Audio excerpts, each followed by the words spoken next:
Well, it was one of the most remarkable moments in aviation history. It was 5 years ago tomorrow that a US Airways jetliner with 155 people on board made a safe emergency landing in the Hudson River.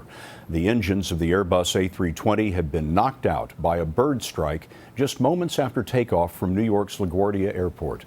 The pilot of that flight was Captain Chesley Sullenberger, who is now a CBS News aviation and safety analyst. Sully, I've got to ask you, looking back 5 years now, what strikes you the most about that day?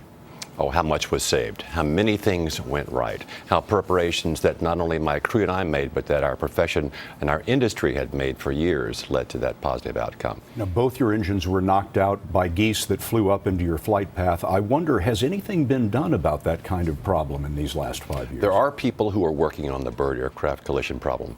But surprisingly and sadly, of the several dozen recommendations made by the NTSB as a result of the investigation of our flight, so far, to my knowledge, none has been adopted by FAA or by industry, which is a very great disappointment, not only to me, but to the NTSB officials that I've talked to. One of the recommendations is such a common sense one that you'd think it would be adopted immediately. That would be to include life vests for every passenger on domestic flights and not just the seat cushions for flotation that most flights have now. Since you retired from the airline, you've been making a career of aviation safety, and I wonder what single thing concerns you the most about safety in the United States today?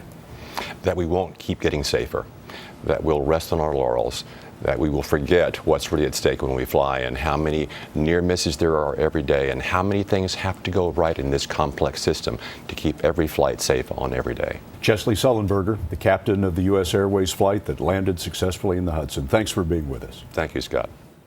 Captain Sullenberger and his co-pilot Jeff Skiles will be guests tomorrow on CBS This Morning.